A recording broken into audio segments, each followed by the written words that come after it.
Well, hey there, and welcome back. I am so excited to be chatting with you today about a topic that I get asked about all the time, and I think is going to be a really helpful video or episode for you to have, to refer back to, and hopefully to get some great tips and insight to just help you with this topic. The topic that we are talking about today is balancing work, homeschool, and housework.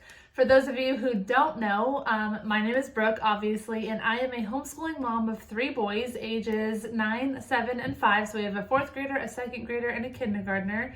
I own a company called the Finding Freedom Co., which creates Christian planners and journals. We also have a membership community and a new wellness community. And I also work part-time for our church.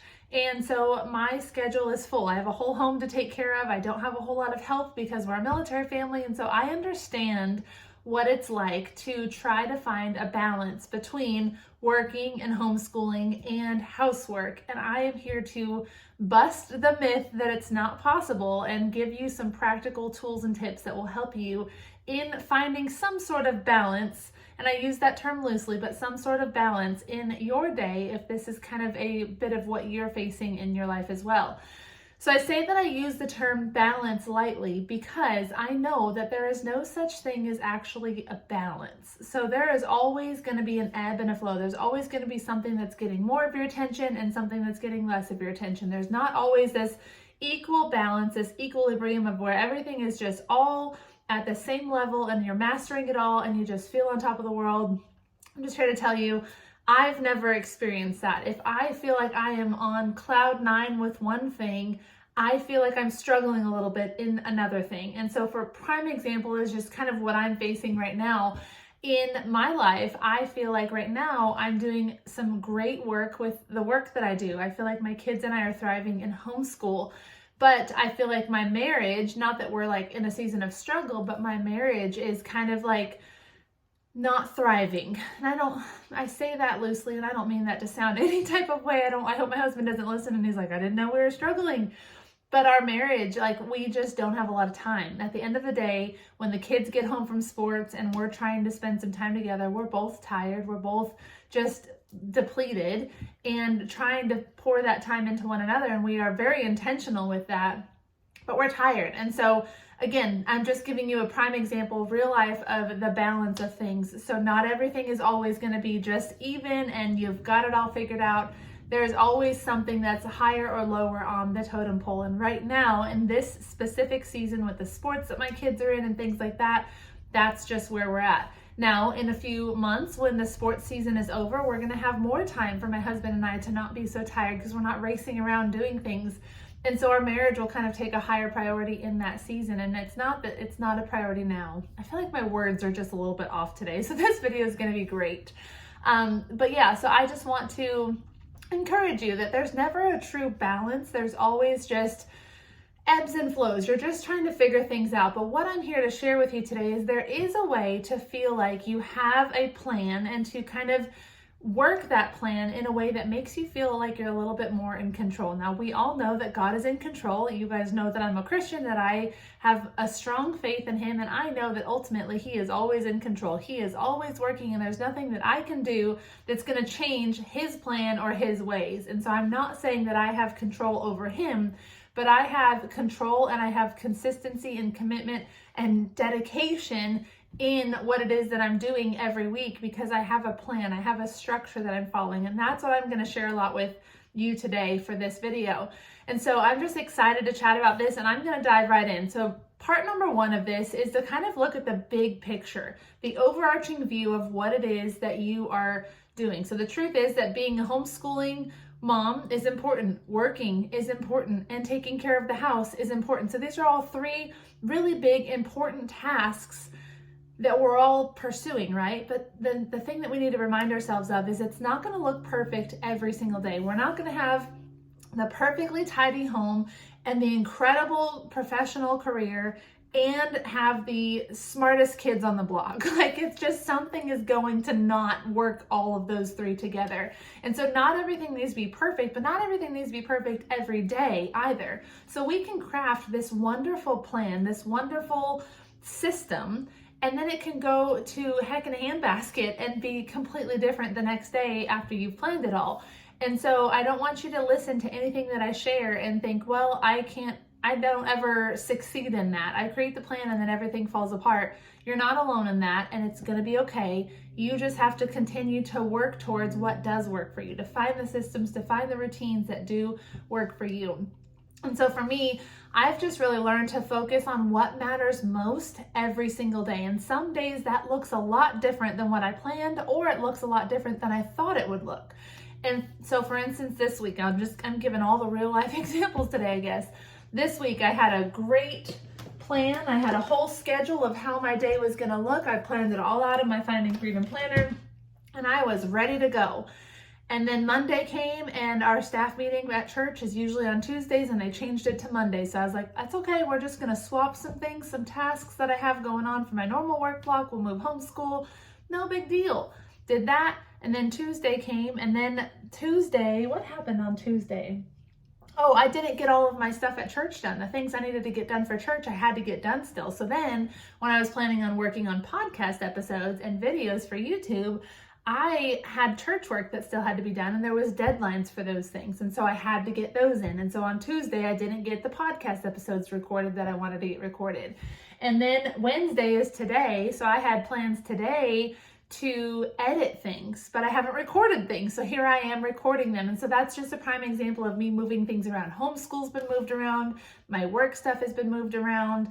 Deadlines have changed with things. And so there's just been a rough time this week of me really trying to figure out how all of this works together, but I'm just taking it one moment at a time. And so with this tip number 1 of setting priorities, ask yourself each and every day, and you can set your plan for the week, but every day ask yourself, what is my top priority, my number 1 priority today? What do I need to do today that is going to make me feel accomplished when I put my head on my pillow tonight? That is what you want to focus on. So if you know that homeschool right now is a struggle and one of your children is maybe having a hard time with something, maybe your focus that day is more attention on that homeschool lesson. And then maybe the next day, you know that you have a work project that needs to get done and the deadline is coming up and it's adding stress to you. So maybe that's your priority for that day. Or maybe you have a ton of housework. Maybe you feel like you've fallen behind on your housework and you're struggling with just the chaos and the overwhelm, this is me, of a dirty house, or feeling like your house is dirty. I said the house was dirty the other day and my husband was like, you're cleaning the blinds. And I'm like, yeah, because they're so dirty. And he's like, they're blinds. It's okay. So like you may think that things are crazy, but that's just to each their own. But what is the priority today? What do you need to do to make you feel like you have accomplished something that day? Flexibility is going to be really key because that might change day to day. Like I said, you might have your plan. I had my plan of how the week was going to look, and it has not looked anything like what I set it up to look. So I've just moved things around the best that I could, asked myself what I can take off of my plate this week to move to another week, and we're just rolling with it. We're just moving forward. So set the priorities each and every day and ask yourself, what is my top priority? What do I need to get done today to make me feel accomplished? So just be flexible in that. Now, tip number 2 is to structure your day. And if you have followed me or been a part of anything that I teach online, it is that structuring your day and time blocking and scheduling, they are key for me. I have created an entire company based around time management and routines with the planners and journals that I have and sell. So the Finding Freedom Co., we have beautiful planners. This is a shameless plug, obviously, but we have our beautiful 2025 planner. I would love for you to check it out. This is actually the copy of this one if you're watching the video. It's a little bit messed up because this was the sample copy, but I'm just using it anyways. We're rolling with it. But this is what I use each and every week to plan out everything that I have going on in my life. So we have the daily times, we have goals that we're working towards, we have a to-do list, memory verse, you have a notes section at the bottom of each day, and then you have your Freedom 5 checklist, which I'll talk about in a little bit. But planning out your day and really seeing where things can fit is a huge part of learning how to balance everything. And I say balance with air quotes. So you have to learn how to break up your day into blocks of time. So I'm going to give you an example of what my daily time blocks look like. So in the mornings between 5 a.m. and 6 a.m., that's like my personal time block. That is the time of day where my family's still asleep. I might be a little bit tired, but I get up and I enjoy an hour of just getting in the Word, praying, listening to worship music, maybe reading a book that I'm reading or enjoying reading. 1 hour of me just getting my cup filled, getting my spirit filled so that I can pour into everybody else for the rest of the day. As a working homeschool mom, that is an essential part of my day because I feel like for the rest of the day after that time, I am pouring and giving to everybody else. So that 1 hour a day that I focus on me fills me up enough to then give to everybody else. And obviously by the end of the day, I'm pretty tired, but I get up, I have that time with the Lord, and He fills me and He sustains me and He strengthens me so that I can go and pour into everybody else that I have to pour into in my work and in my children and in my marriage, etc. So that's my first time block, is like my personal time block. Then from 6 to about 8, I have my first work block of the day. So from 6 to 8, I am working on the admin tasks that I need to work on things that I know if I get interrupted, it's not going to be a big deal. I'm not recording podcasts between 6 and 8 a.m. One, because I'm not ready for the day and you guys do not want to see me in the morning. Maybe it'd be more realistic, but that's just not going to happen. So from 6 to 8, I'm working on content, on planning things out content-wise, on the groups that I lead, the membership community, on getting connected with the women in there, on emails and messages and those kinds of things. So I'm kind of just getting an overarching view of my day, working on the behind-the-scenes things so that when I have my work block later in the day, that I need to show up for to do things like this, recording a video or a podcast, then I can show up and it's just ready to go and I don't have to think about it because I already planned it out that morning. So my first time block is personal. My second time block from 6 to 8 is another work time block. Then at 8 o'clock, by then my kids are all well awake at that point, ready for breakfast. So we have breakfast. I usually try to squeeze in a workout at that point, and then we get ready for the day. We do our house chores.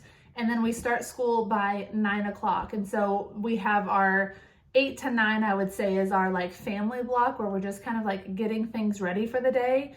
9 o'clock is when our homeschool time block starts. So then from 9 to about noon, sometimes 1 o'clock, that's our homeschool block. So from 9 to noon, I'm not planning other things. I'm homeschooling my children. That's a priority in my life and I'm teaching them. So then I have that time block. Then we have lunch at noon to 1, and that's usually where we're finishing up any homeschool lessons, just kind of hanging out. I'm breathing for a minute before I get into my work block at 1 o'clock.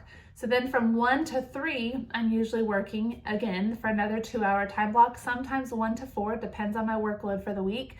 And that is my second work block of the day where I'm doing more of this kind of stuff. So my kids have had my attention, they've gotten my love, we've spent time together. They have an hour where they are having quiet time. They're reading, they're playing quietly, they're separated because they need to be separated sometimes, if you know what I mean. They are kind of recouping themselves, and I am knocking out in that first hour. I know that my house is quiet. That's when I'm recording videos. That's when I'm teaching trainings. That's when I'm getting on phone calls with clients, because I know that that's going to be an uninterrupted block of time.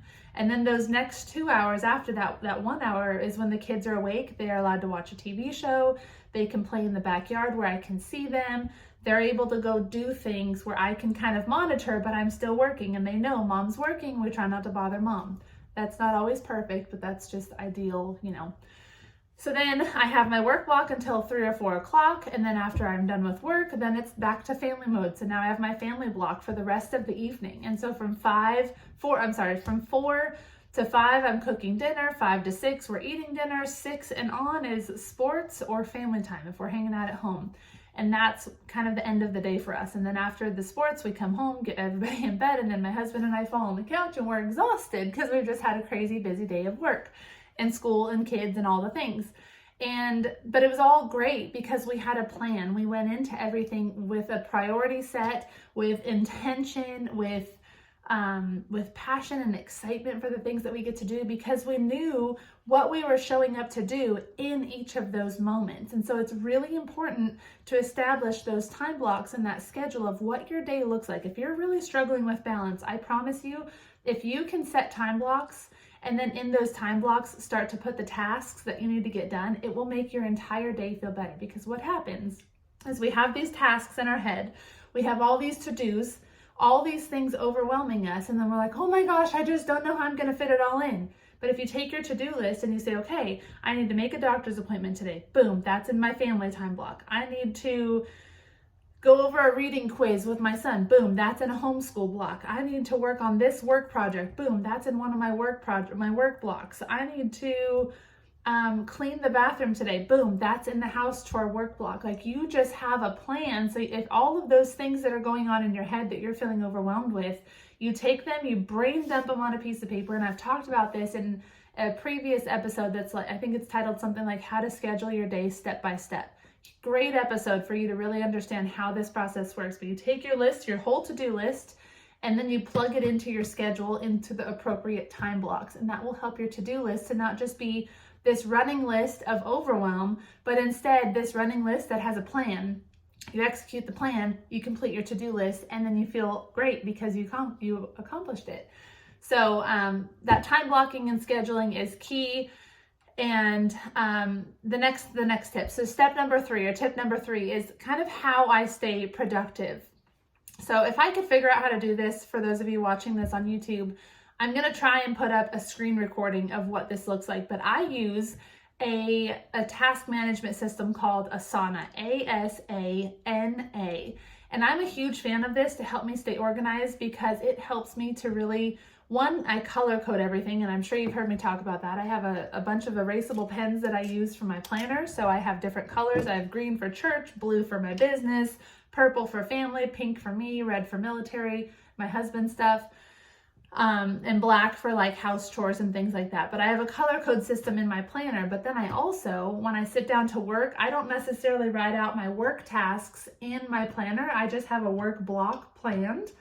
But I go into Asana, and in Asana on my computer is where I'm really planning out what my week looks like. So I use Asana primarily for work tasks, but I also have some recurring events in there, which I'm going to talk about, the power of recurring events and setting it up through Asana, that are related to my family. So every week I know that I need to prep for the next homeschool week. Every week I know that I need to meal plan and grocery shop. So those kinds of things that are just weekly or quarterly or monthly. I know that every 6 months I need to take my ring into the jeweler to get it checked to keep the warranty active. So every 6 months I get an alert through Asana that says, hey, go get your ring checked. And it just helps me to not have to think about things. When bills are due, when payments come up for specific things, or trips, or deposits, things like that. Like, all of the recurring things go into this task management system.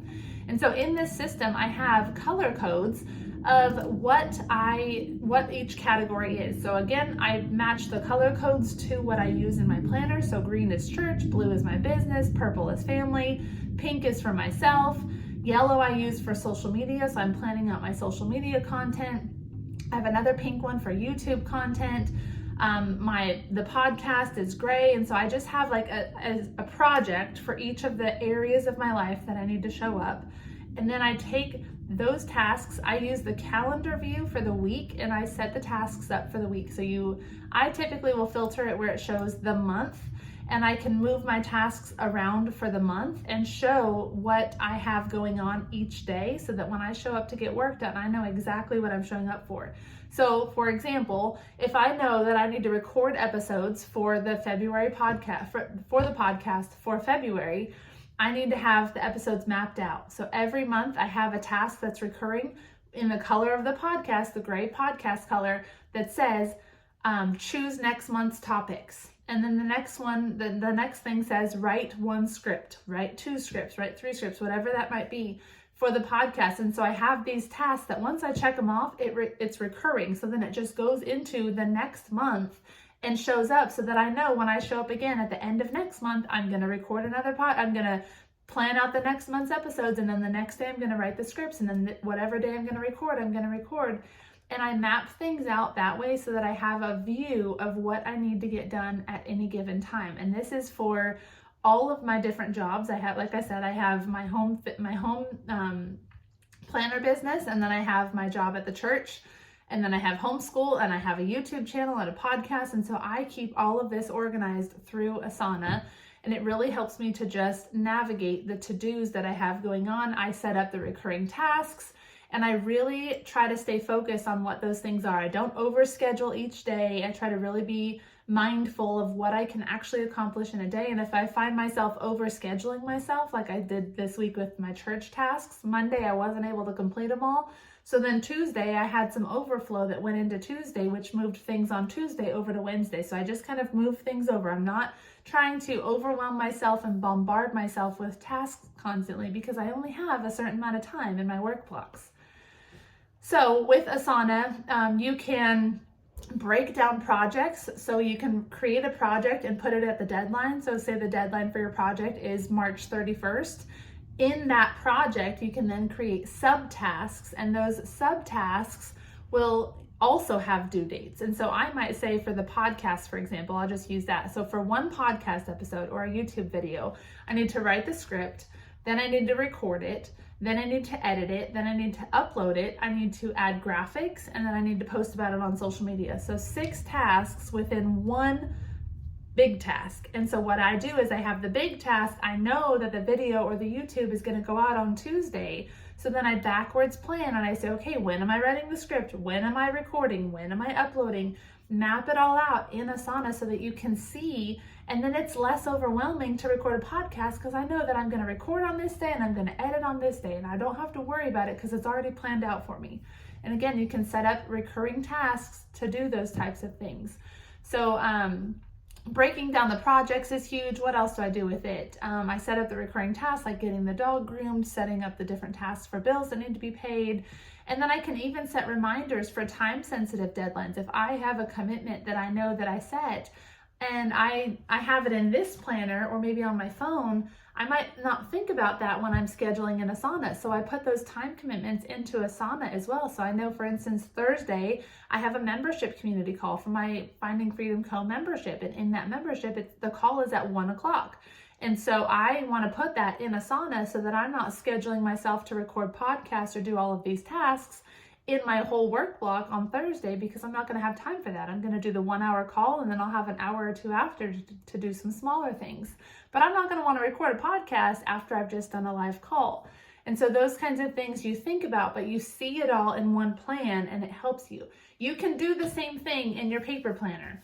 I just like to have it digitally as well. So I kind of do a little bit of a mix of both. I plan out my time blocks in my planner, and then I plan out my tasks in Asana.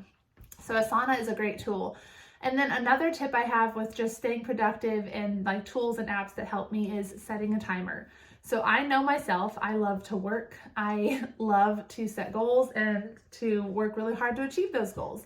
And so what I do is I set a timer for myself. So at 4 o'clock, if I want to be done for work, I set an alarm that says work is done. And I set it for 3:55 so I can close out any last minute things. And then at 4 o'clock, another alarm goes off and it says done. And you're done for the day. And then you unplug and you go be a parent, or you go be a friend or a family member, whatever that looks like for you. Go away from work and just go be who you are supposed to be outside of work too. And so that hard stop really helps me. Something else I do is I set timers if I want to spend a certain amount of time on a project. Maybe I'm working on a big project for work and it's going to take, several different work blocks. Maybe I want to work on it today for 1 hour. So I set my timer for 1 hour to work on that one task for 1 hour. And then after the hour's up, I move on to the next thing for the day. So that's really helpful when you have big work projects that you're working on. Tip number 4 is self-care and taking breaks. Now I know that I've given a lot of tips on productivity and how to achieve things, how to balance things. We've talked about setting priorities. We've talked about time blocking and scheduling. We've talked about tools and apps that help. Now let's get into a little bit more of the taking care of you so that you're not so bombarded with work and house chores and homeschool that you forget about yourself. And so I hinted earlier a little bit at this about the time that I take each morning to kind of have my cup filled, to spend time with the Lord, to help him, or to open up the door for him to kind of enter into my heart and my mind and fill me before I go into everything else. But I also take smaller breaks throughout the day. I mentioned a little bit ago, at lunchtime, my kids and I will finish up homeschool and then I just hang out with them for a little bit. We have great conversations, we chit chat, we dance in the kitchen, we just try to have a little bit of fun. After my workout, the boys are usually playing outside if I'm working out later in the morning, like I said. and they are playing baseball or soccer. So I'll like finish my workout and then I'll go spend 20 minutes with them just playing ball or running around or going for a walk or those types of things. And that really helps me to just be. And then at the end of the day, when my work time is cut off, I need to have my work time cut off. And this one is really hard for me, especially as somebody whose business is based a lot on social media. It can be very easy for me to get on my phone and to get right back into work. I don't have to be at my desk to get into my inbox. I don't have to be at my desk to answer my emails. I can work from anywhere essentially, which is a blessing, but it can also be a curse if you don't have the right limits set. And so that is something that I am personally constantly battling. And so I want to encourage you to really take the time to fully unplug. There's this great thing in your phone. It's called Do Not Disturb. And you can set that up anytime by like swiping on your screen if you have the iPhone, or you can search it in your settings. But put your phone on Do Not Disturb and just be with your family, or be with, if you're doing your Bible study, just be alone with no interruptions. If you're working, put it on Do Not Disturb so that you're not interrupted in your work block. You have time to call family members back or text your friends in a different block of time during the day, but in that work block of focused time when you're homeschooling your kids or you're working your business or you're having your personal time, you're not doing all of the other things. You're not letting those outside influences come in. You're focused on that one task, that one thing that you're doing in that time block. So Do Not Disturb is a great tool. And then another one is downtime on your iPhone. So this one I love because this helps me to really shut off work. At certain times of the day, I have it scheduled in my phone. You go to settings, click on downtime, or just search downtime and it'll pop up for you. And I did a video on this, a podcast episode. It's called 5 Tips to Help You Spend Less Time on Your Phone. I talked about both of these. But with the downtime, you go in and you can schedule when you want your phone to basically shut down all of the apps, and the only people that can get to you are people that you choose. And so I use this a lot. When I'm homeschooling, my whole phone is shut down. So even if I open my phone to like check Instagram for 5 seconds, I can't because it's blocked. Now I can put in my passcode and I can get right into it, but it's that conscious decision at that point where I'm like, why am I going on Instagram right now? Just because my kids don't need me at the moment, I don't need to be on my phone. I could just sit here and just be for a minute. So that downtime is really helpful. And I also do that at the end of the day. So from 9 p.m. to 7 a.m., I have downtime on so that I'm not like scrolling Instagram till all hours of the night, that I'm not able to wake up in the morning, or I'm not waking up in the morning early to have quiet time and then getting distracted by the notifications on Facebook or my email or whatever. All of my apps are shut down at a certain time. Like I said, 9 p.m. to 7 a.m. where I'm sleeping, spending time with my husband, spending time with the Lord. And then I had another time that I have everything shut down is when I'm homeschooling. And then for work, I usually just use the Do Not Disturb. That way I put it in airplane mode, and I will get back to everybody when I get back to everybody. So that is really helpful for me with just recharging. Is if I'm just been on all day and I just need 5 minutes to breathe, I can just turn my phone off. I could set up the Do Not Disturb, the downtime, all those things, and I could just be. Pick a good book that I want to read, a book that's about just a family. Like, it doesn't have to be a personal development book all the time. And you could just like sit and just be. You could go sit outside. You could take a walk. Like, those things are important to you. If you want to show up well in homeschool, in your work, and in your housework, you have to also be taking care of yourself, or else you're going to be so drained and so defeated, and you're not going to feel recognized, because a lot of work that we do as homeschool moms, as moms who work from home and are home all the time, a lot of the stuff that we do is not noticed. It's not stuff that people point out and say, wow, you're doing a great job. I wish it was, because I'm a words of affirmation person and I would love to hear those things. But it's just not seen as this big, flashy, exciting thing that you're doing. Instead, it's mundane, day-to-day things that repeat and repeat and repeat, and it can get so tiring if you're not taking time to, one, celebrate your accomplishments, celebrate what you've gotten done. If you finish your to-do list, celebrate that, and then go have some downtime. Don't jump into the next thing. Take some time to just be you. So take some time to take care of you physically, spiritually, health-wise, mentally, all of the things. I have this awesome tool. It's called the Freedom 5 Checklist. I have incorporated it into all of my planners that I have at the Finding Freedom Co. But I also have a free downloadable if you are somebody who's like, I need that checklist, but maybe I don't want the planner yet. I would love for you to get the planner, of course, but the checklist is free. So I'll put the link for both in the show notes down below so that you can check them out. But the Freedom 5 Checklist has time in gratitude, time in prayer, time in the Word, exercise, and a daily house chore. So those 5 things every day, if you do those 5 things, it really helps you to be centered and focused on the Lord, on the blessings in your life, and on getting things done that fill your cup up a little bit. If you're somebody who likes to clean. For me, like house cleaning feels like self-care. I know that that's not everybody, but it needs to get done. So just let's get it done so that it's not in the back of our mind. So that's what I have on self-care and taking breaks. And then the last tip I have with that kind of topic is delegating and asking for help. I know that it's easy for us to just do it all and to feel like we have to do it all because we're just stay-at-home moms or just work-at-home moms or just homeschool moms or whatever, or all 3. Like no, like you are somebody that matters. And if you are overwhelmed and struggling, it's okay to ask for help. And it's good to ask for help because there are people in your life who would love to have the opportunity to bless you in some way. So if you need help with house cleaning, call a friend and have her come do laundry with you. I'm sure she would be more than happy to spend that time with you and to help you to feel less burdened by what it is that you're doing. If you feel like you and your spouse are not connecting lately, call someone from church and say, hey, I know you work in the kids ministry. My husband and I would love to have a date night. Would you mind coming over on Friday and watching our kids for a few hours so we can go have a date night? Ask for help. If you're just overwhelmed and you're tired at the end of the day and your husband is coming home and he's like, hey, what's for dinner? Say, I don't know, let's go somewhere because I don't want to cook tonight. Or let them cook.